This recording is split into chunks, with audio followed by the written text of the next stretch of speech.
Hey guys, so today is our second lesson, and so this is our 6.1 day 2. So with that, let's go ahead and get started and get into vectors, and we do have a little bit of trig come up, and you will need your calculators in terms of finding some of these values today because they're not going to be as fast as yesterday's lesson. So going on ahead and bringing in resolving for vectors. So this is another formula.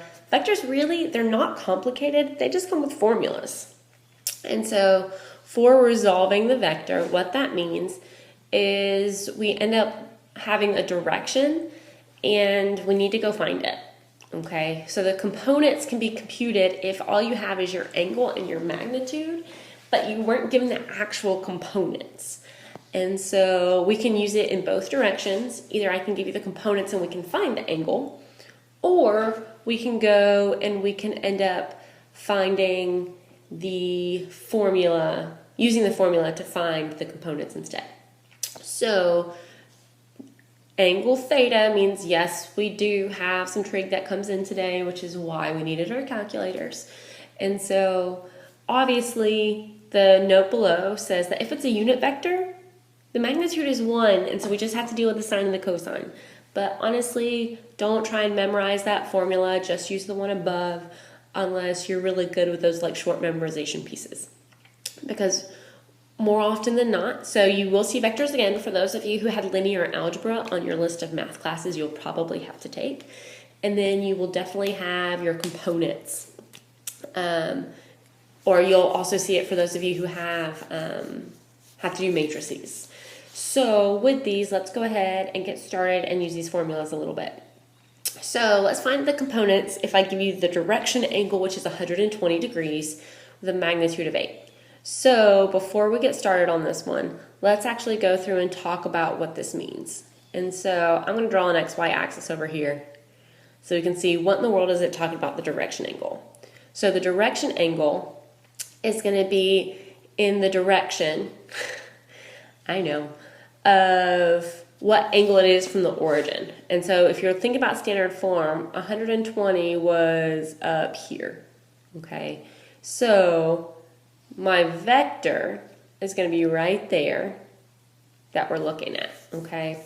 So all I know is that's 120 degrees right there, and its magnitude is 8, so that's a measurement of 8. So how can I go and find the two parts of it? Okay, so we're going to use the formula I gave you. So my vector v will be equal to the magnitude of v times cosine, because remember cosine's like our x, it goes in where x is, and it'll be the magnitude of v, and then we'll have our sine of theta on there. So with that, let's go ahead and just fill it in. And so it's going to be 8 on the cosine of 120, and then 8, I write really large on here, sine of 120. So with that, let's do a quick review. Unit circle, 120 has it being 1/2 and the square root of 3 over 2, and my x value is negative. So this would be 8 times negative 1/2 and 8 times the square root of 3 over 2. And so 8 and 2 can simplify, and then 8 and 2 can also simplify. So this leaves me with the resultant vector of negative 4 and 4 on the square root of 3. Okay, so the formula is not actually that bad. It just looks a little bit more complicated. So let's go ahead and, so there's the solution in case my handwriting was horrendous. So since we talked about ij vectors yesterday, if I wanted it in ij notation, this would be negative 4i plus 4 square root of 3 j. Okay, so let's keep going. So finding the direction angle of the vector. So this has two different vectors on it. We're just going to work with one at a time. And so the whole idea, if I want to find the angle, oh, sorry, you weren't supposed to see that yet. If I want you to find the angle alpha, okay, let's go ahead and go and look at that one. Okay, so, oh, I forgot what the vector was. Okay, so my vector u is -2, 3. And so what we want to do as we go through here to find it, I know my vector u equals the magnitude of u cosine of theta, magnitude of u sine of theta. Okay, so, well, I can replace u with its actual vector. So that's -2, 3. So I end up with two different formulas. So I have -2 equals the magnitude of u cosine of theta, because the first components have to be equal, and the second components have to be equal.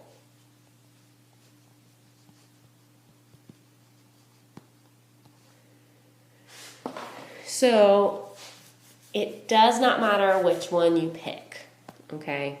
But as we saw in the slide a minute ago, if I resketched that angle that we were looking at, alpha is up in this second quadrant. Alpha is up here, okay? So because of that, we need to end up thinking and making sure my answer when I get it is going to be, they labeled it alpha and I put cosines in here. So all those thetas, not cosines, all of those need to go and be alphas. But so alpha is going to need to be between 90 degrees and 180. All that does is that restricts me up into this second quadrant. It doesn't say anything other than that. It says, hey, I'm in the second quadrant. And that way when I check my answer, I can make sure that I'm in the right spot. So when I go in to fill it in, I still need the magnitude. I don't have it yet, and I need it in both of these formulas if all I wanted to find is the angle. So the magnitude of u is the square root of -2 squared plus 3 squared. So that's going to be 4 plus 9, which is our square root of 13. So this would give me -2 equals the square root of 13 cosine of alpha. So to find alpha, I have -2. I need to divide both sides by the square root of 13.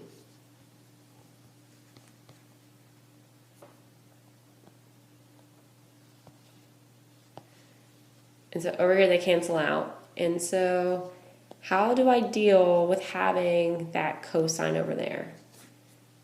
Well, don't forget we are in our, we just finished trig, so to get rid of regular cosine, I will take the inverse cosine of both sides.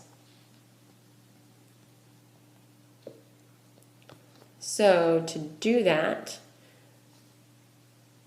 my inverse cosine, this is where you need your calculator.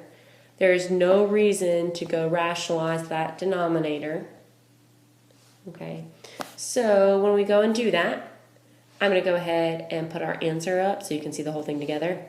And so for alpha, we end up getting it once you've plugged into your calculator. You can see that we end up getting approximately 123. degrees, okay? Which looks about right. It looks, if I had to guess, I would have estimated that to be around 120 degrees.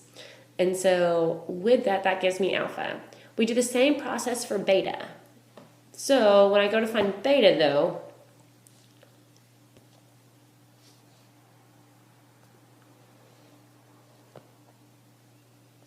we're going to just put the solution up and we'll talk about it. So for beta, when we go through and find first, so I had to go find my magnitude. So my magnitude is 17. And so instead of setting up both equations, I don't need both. I just need one of them. And so because I just need one, I'm going to go ahead, I'm just going to use the cosine. Okay. So when I float out and I get to this stage, we need to talk about my angle. Notice over here, the angle B is in the third quadrant, which is between 180 and 270 degrees. So if you remember, inverse trig isn't going to give me that third quadrant ever. And so because of that, we're going to have to do some tricks in order to get it. So instead, I will subtract 360 because I am down here in that third quadrant. If I was in the second quadrant, I wouldn't do it. If I was in the first quadrant, I wouldn't do it. And so because I'm in the third one, I'm going to subtract 360 from it. Or if I was in the fourth one, I'd do the same thing. And so that will allow me to get the actual angle of beta when I get it from my calculator. And I think it's easier to type this whole line at once into your calculator instead of doing it separately. Okay. So let's go and so both of our angles presented together are here for my angle A and my angle B, beta, alpha and beta, not A and B, are present. So let's go and talk about speed a little bit, because we've talked about how speed is always positive before. But so now with a moving object, it has both magnitude and direction, okay? So the magnitude of velocity is speed. So think about if we are taking a ball and we're tossing it up. Not many of us can throw it straight up and down. So with that, the ball will be moving forward some extent, and then it'll be moving up with a certain force if this is the velocity I've thrown it up with. And so a lot of motions use vectors. And so because of that, we can use it in some of our applications. And you'll see that in a couple of your homework problems tonight. That'll be a little bit, there's a couple of challenge problems, but you do have less problems tonight because of that. And so it just gives us the chance to go through and look at some of these and see some applications of vectors before we get a little bit deeper. But so speed is the magnitude of velocity. So that's the big takeaway from here. Since velocity, since it has direction, is going to be more specific.